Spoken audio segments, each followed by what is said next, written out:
Hello my favorite people, today we'll be reacting to Mr. Joseph Stalin and the USSR, which is the Soviet Union. If you've been checking out my other history reactions, we have a new series going on the channel, and we just finished up with Winston Churchill, which led us then into World War II.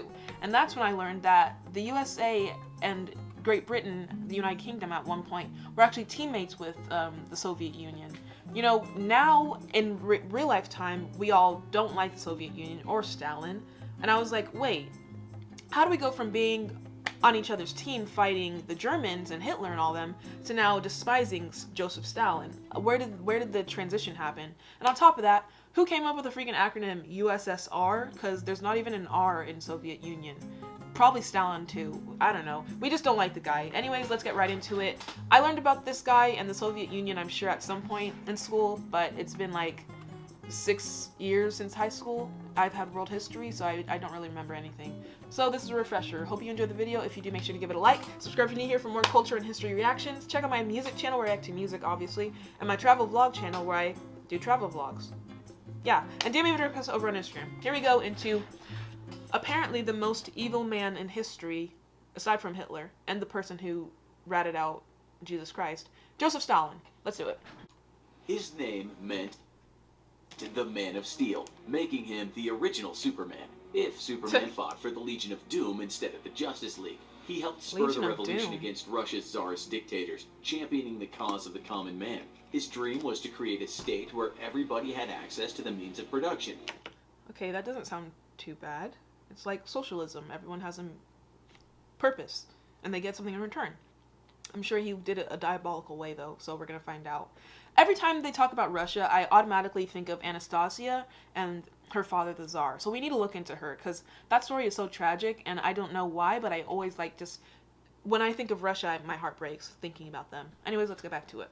And companies shared equitably with their employees, instead of exploiting their labor for themselves. Good. Yet, somewhere along the line, Stalin's young, idealistic thoughts darkened, and he launched the Soviet Union into decades of tyranny, in many ways worse than what the Tsars had ever brought to the Russian people. Joseph Vissarionovich Stalin needs little introduction. He ruled the Soviet Union as dictator from 1922 until 1953.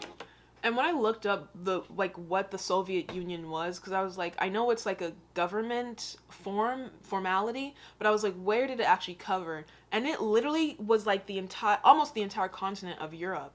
If you go back a little bit, it had countries like Azerbaijan, Kakistan, a bunch of the stands, but then it also had like the Ukraine, Slovakia, and stuff like that. It really did amount to more than half of the continent of Europe. So I was like, how are you able to, one, unite all these different lands and cultures and peoples from different backgrounds, but two, just acquire that much space? Like, how do you just walk in and say, hey, you're joining the Soviet Union today? Like, how did that all happen? Hopefully they get into it in this video. From 1922 to 1953, and that's a long time of reigning. Ugh. Little introduction. He ruled the Soviet Union as dictator from 1922 until 1953, arising to the post of General Secretary shortly after the death of Vladimir Lenin. Who was also a really bad guy, I'm pretty sure. Vladimir Lenin. Both men had initially championed the views of Karl Marx, German communist philosopher who yearned for a system in which the common man was treated fairly by the runaway capitalist powers of his day. Speaking of Karl Marx, yes, I'm going to be pausing throughout this video. If you don't like it, sorry. Anyways, Karl Marx, I've always known that there's he's kind of a wishy-washy with my point of view of him. He had really good ideas, but at the same time, maybe just the way he worded them or voiced them was bad. So I don't know if he's a good guy or a bad guy. You know, you always hear about Marxism, and to my understanding, it has its flaws, but also its good points. So maybe the next reaction we could look into Karl Marx's philosophies and all that stuff. What the heck is Marxism versus communism? We could find out. Let's see. Let me know if you want.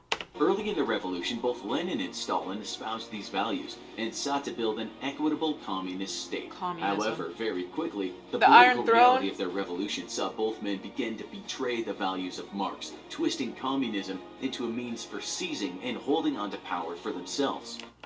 Huh. So communism is then the government has all the power, but even though they still have the power, they still do the betterment of the people? Right? Or I'm gonna Favour, you got Google at your fingertips, just Google it. Yeah, but I want y'all's input too. What is communism? FBI, open up! They're about to raid my house right now. A political theory derived from Karl Marx, advocating class war and leading to a society in which all property is publicly owned. Okay, and each person works and is paid according to their abilities and needs. Okay. I mean, that's kind of what we already have. You know, a doctor makes... But then again, why is a football player getting more money than a doctor? So communism is, in theory, based on the definition, is literally just a society where everybody gives what they can and is paid accordingly. And everyone is sufficient towards the entire society. Kind of like socialism, no? Everyone has a duty to do and the government helps them. Socialism, in comparison, is a political and economic theory of social organization, which advocates that the means of production, distribution, and exchange should be owned or regulated by the community as a whole.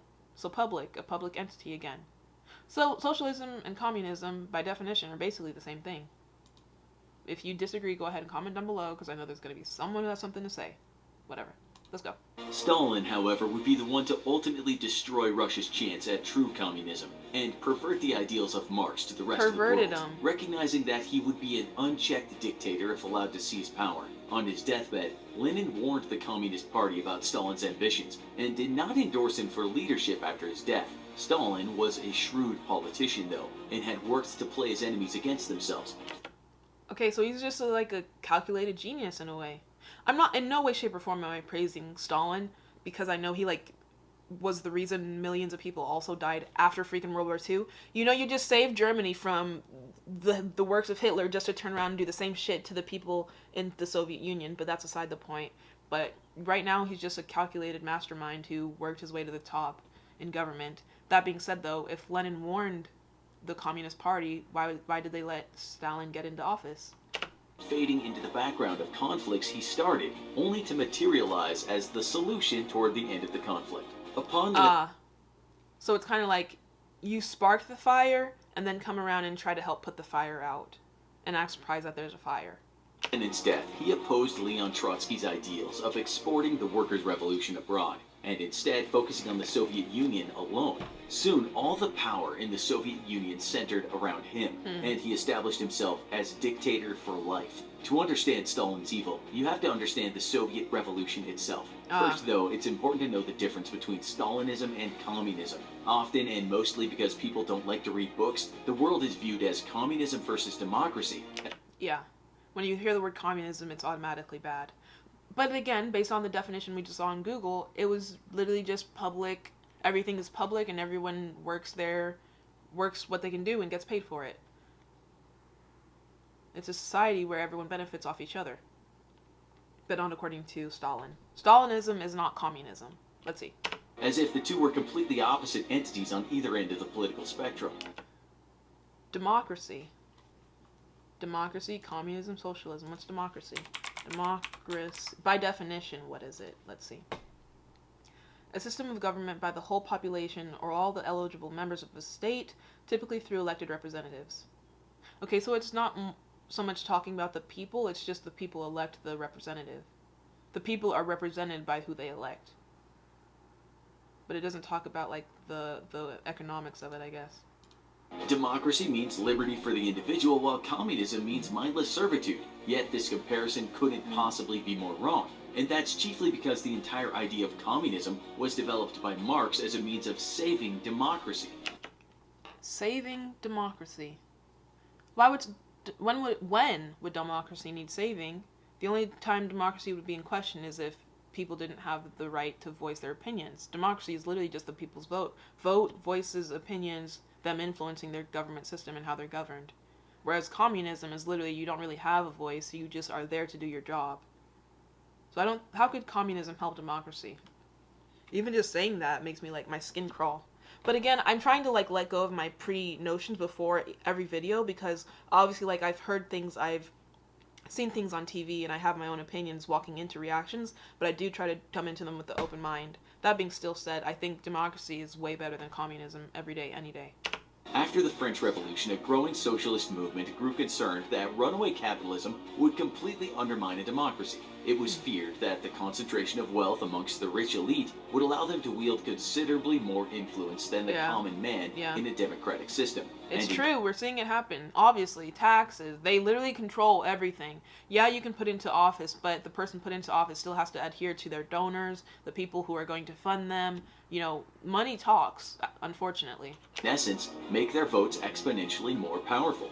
Fast forward to modern America, where in the 21st century the concept of super PACs was approved of by the American Congress, allowing undisclosed individuals and even corporations to funnel money without revealing their identities to any politician's election campaign that they favored. The influx of hundreds of millions of dollars, all of it completely undisclosed, is used to run political ads and events, which then directly influence voters nationally. Grassroots. Because if I have enough money to put up 1,000 billboards, 20,000 TV ads, and this person can only afford 2, people are more likely going to see me and hear my ideas, which will overshadow and drown out the other opponent. So I'm more likely, obviously, to get. You know, money talks, and money is power, unfortunately.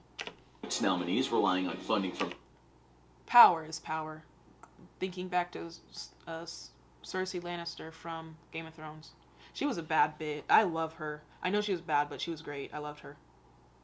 The voter base can't hope to match such massive amounts of money and are routinely run underfoot by super PAC campaigns. In essence, communism was meant to save democracy from the concept of the super PAC in 19th century Europe. To protect the wealthy elite from running democracy as they saw fit, Marx envisioned a system of workers' rights, many of which have been since implemented around the world, and you enjoy today. That's right, comrade. Turns out you're already a communist. However, Marx also argued that individuals needed to share in the success of the business that employed them through equitable profit sharing. Okay. He's getting into a lot of economics that I'm trying to keep up with, but not going to lie, it's kind of hard for me to understand. He was saying something about, like, basically a union where the worker has rights and is represented. That's just unions. That's not communism, unless unions were derived from communism. And then he said, I'm a communist for working and getting wages. Favour, that's not what he said. You need to stop pausing and listen to what the video's saying. That's how I interpreted it. Thank you. Empowering the worker, granting him access to education, and preventing the rich elite from using their massive resources to influence democracy, and being able to recall public officials when they failed at their jobs, was Marx's idea of communism. I feel like that's inevitable. With any democratic society, money is going to influence decisions. It is just what it is. You can't really change it. It is how the world runs. For Russian citizens living under the brutality of the czars, a fair and equitable democratic state brought about through communism seemed like a dream, and Lenin and Stalin both seized the desire. Unfortunately, where Marx wanted to empower the worker, Stalin used the worker to empower himself. He nationalized many elements of the economy under the guise of making the entire system equitable for all. Damn. I love the way he just phrased that. So Marxism is about empowerment of the worker and everyone having a purpose, whereas Stalin was just about using the worker and making them build the society that he was the face of and controlled. So it wasn't about the people anymore, it was just about him. And I'm sure with exploitation comes like so many other bad things, which I'm sure we're about to get into. You know, the worker can't be happy. The truth, however, was that this allowed him to seize absolute control over his nation. And completely unsurprisingly, this led to him enriching himself and the political elite around him considerably, while workers saw no benefit. Yeah, because again, everyone was supposed to be paid like a fair wage according to their job. And communism, like, I guess, is like a flower, rainbows, happy society. Everyone's happy, everyone has a purpose, everyone's like working.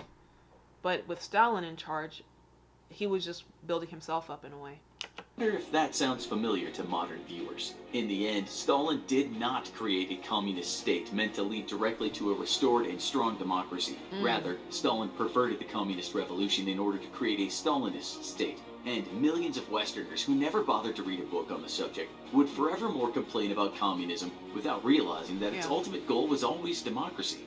That's actually cool, because you've never hear about that. Communism is just communism. It is what it is. You don't even really know the definition, you just know the word and it has a negative connotation.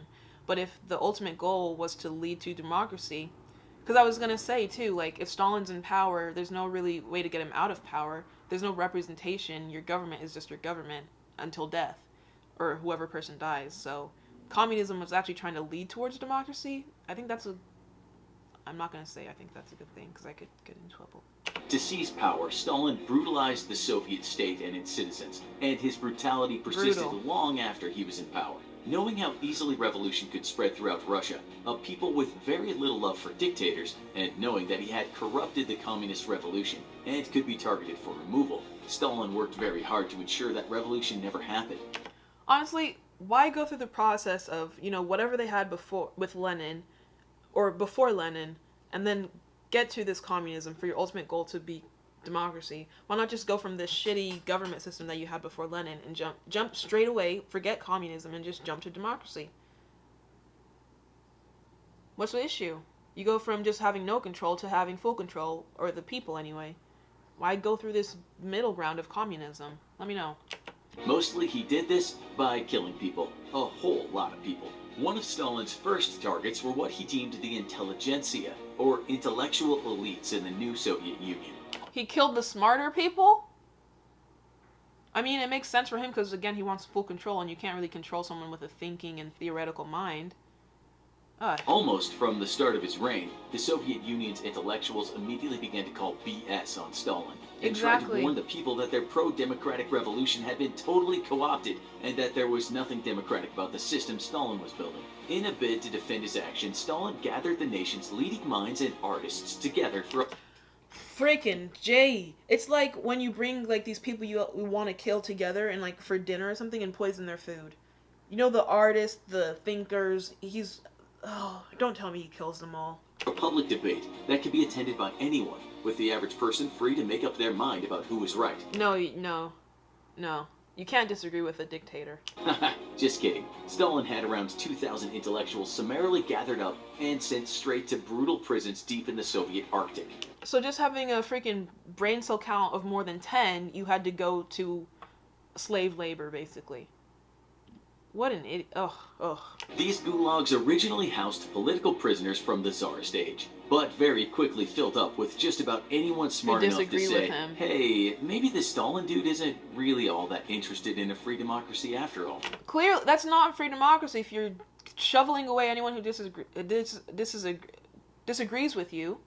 That's not democracy. That's not heading towards democracy. That's just, it's not even communism. Again, it's Stalinism. Over 1,500 of them would end up dying in the camps, and much more of the rest quickly fled from the Soviet Union. During World War II, the gulags were once more filled to capacity with all manner of intellectuals who failed the state somehow. So this was during World War II, he said. So while we're teamed up, the U.S. and the United Kingdom, with freaking Stalin, he's doing this to his own people. Anyone who couldn't maintain Stalin's unrealistic schedules for production, or who made for convenient scapegoats for Germany's victories in its invasions, all were rounded up and sent to the camps. Speaking of these camps, while they were touted as political re-education camps, much like China's current camps in the weaker region of China. Oh no. But do we need to look up what's going on in China? Man, why can't the world just be a nice place? In reality, they were nothing more than slave labor camps. The first people Stalin sent to these camps were criminals and wealthy farmers known as kulaks. The wealthy farmers too? What'd they do? Like, he thought that they could, he could use their skills, I guess? But if they're wealthy and farming and, productive, don't put them in bad conditions. The criminals, they're still human beings, they don't deserve the treatment, but... Yeah. The kulaks had staged several armed rebellions against Stalin's policy of collectivization, where they lost all control of their farms and were forced to join massive collectives controlled by the government, something Marx definitely wouldn't have approved of. Yeah. So you literally just took away their means of skill and, profiting for themselves. You literally just took it away and made them all join together just to benefit you. That's not communism. Because again, communism is about the betterment of the people and eventually the entire society, which is then democracy. He's literally just trying to get control of everything and everyone, and all the money. Soon, though, Stalin figured out that sending political opponents to Siberia was a really convenient way of silencing them, especially because the massive amounts of murders he was committing threatened to raise public anger against him. So Siberia is that place that's the living conditions are just really hard. It's like the Nordic area, right? Where it's like snowy, frozen, everything. The camps would grow to a population of 5 million and were used to produce many goods to be sold throughout the Soviet Union. I hope they were paid for their work. Because if they weren't, that's literally just slave labor. And I'm sure they didn't have insurance. If anyone was injured, you were probably just, like, killed off. That's literally what they were doing in the concentration camps. Literally. Oh my god. Yeah, no. Stalin was not a good person. In some camps, men and women were housed in different units, while in other camps they were housed together. Dozens of people would share a single large housing unit, which was poorly built and not heated. And probably not safe for the women. Forced to huddle in thin blankets against the bitter Russian cold, rations were meager and most died from the forced labor. Women were forced into prison marriages with strong male prisoners in order to avoid being raped, though this is exactly like the freaking Holocaust. Rape of women by other prisoners and even guards was common. Oh, sorry. Trigger warning. I should have given y'all a trigger warning. I didn't know that was going to be talked about. I apologize. But if you can't sit through this part, please skip ahead or click off the video. In place, even with these prison marriages in place. Political opponents and the intellectuals weren't Stalin's only threats, though. And for 2 years, Stalin initiated what would be known... Fuck.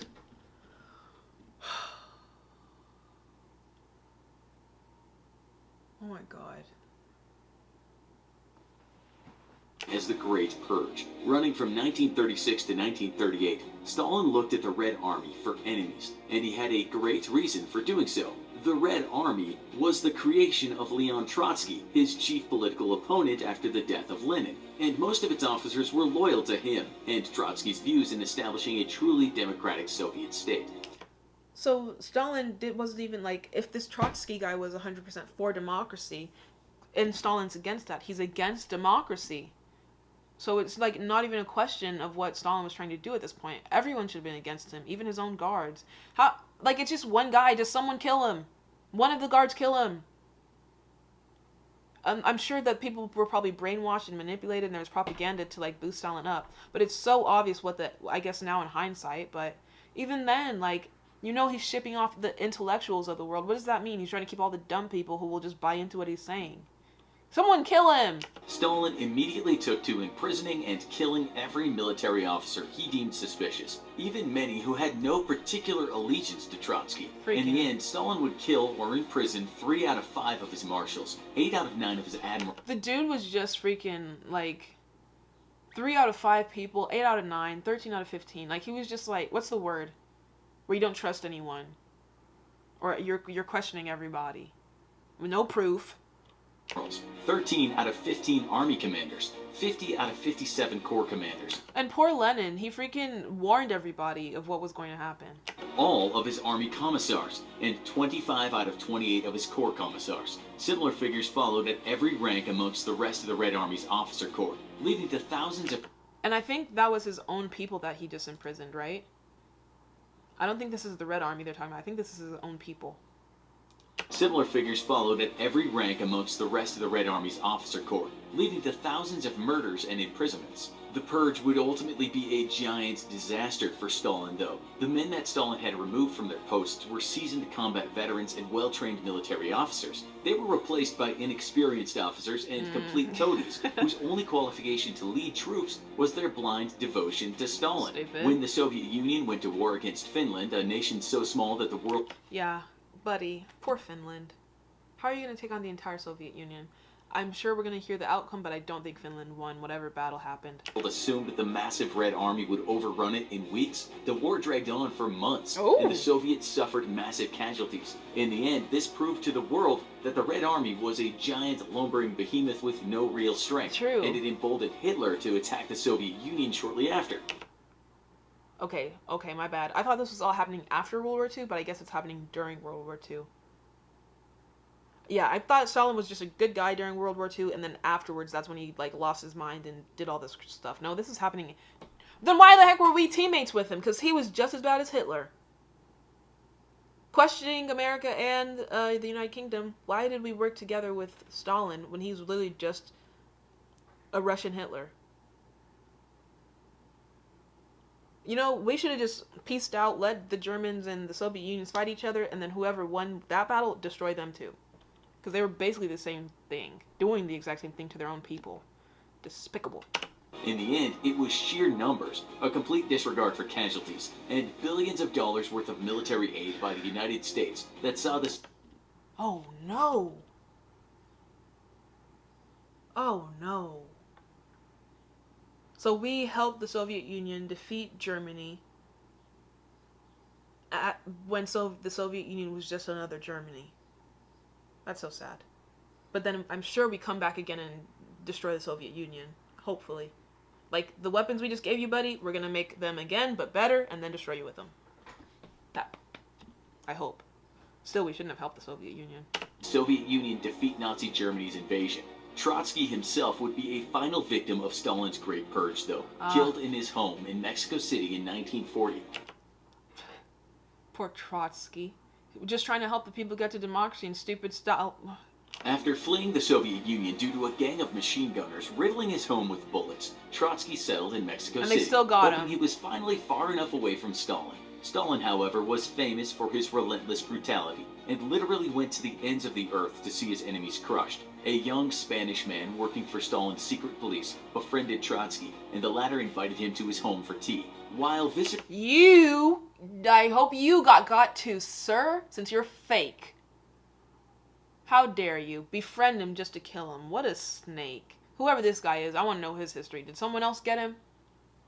Was he charged with, like, war crimes or something? Poor Trotsky. Visitors were routinely searched by the security given to Trotsky. The young man wasn't searched, as he'd been personally invited by Trotsky. The man immediately produced a small pickaxe he'd kept hidden in his pants and fractured Trotsky's skull. Even with the help of surgeons flown in from the United States, Trotsky died of his injuries. Okay, kind of a big flex. They flew in our people. Haha, I know y'all won't be happy about that, but it is kind of a flex. Shout out to the USA. But that's also sad for Trotsky. And it's not like we don't know who did it. Everyone go freaking get after Stalin. His last words to a bodyguard being, "I think Stalin finished the job he started." Yeah. Stalin's crimes against humanity were many, from artificial famines that killed millions meant to quell rebellions in Ukraine. I don't want him to get an easy death, though. In fact, I don't want him to actually get assassinated. He should go work in one of the what's it called? The places that he made all those people work in. He shouldn't be allowed any visitors because he could start a new rebellion for the dumb people who believed him in the beginning. What happened to the Germans? You know, they had to do the denazification where it was like they had to watch the atrocities, go to counseling, understand the deepness of what they did. So Stalin should do the same, but at the same time, I think he's so unhinged, it wouldn't have even mattered. To the murder and imprisonment of millions of his own people, Stalin would go to any length in order to ensure his grip on the Soviet Union. In the end, his greatest crime, however, may have been the coercion of the Communist Revolution, meant to bring about a free democracy to the Soviet people. This not only denied democracy He said death is the solution? Freaking nut job. to Russians for decades, but directly led to the bitter enmity between the Soviet Union and the United States, and the host of proxy wars that took place between the two. In essence, Stalin managed to export his brutality and violence around the world, ensuring that tens of millions of innocents from China to South America would be caught up in the struggle between Stalin's version of communism and democracy. Yeah, because isn't Cuba communist now, but at the same time, aren't they also like a territory of the United States? I don't really know what's going on in Cuba, but I guess they're related to freaking Stalin and the Soviet Union.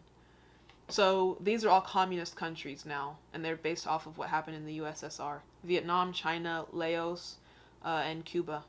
There shouldn't be communism in this day and age, and there shouldn't be dictatorship in this day and age. And I would even go as far as to say there shouldn't be monarchies in this day and age. You can disagree with me, but it's my opinion.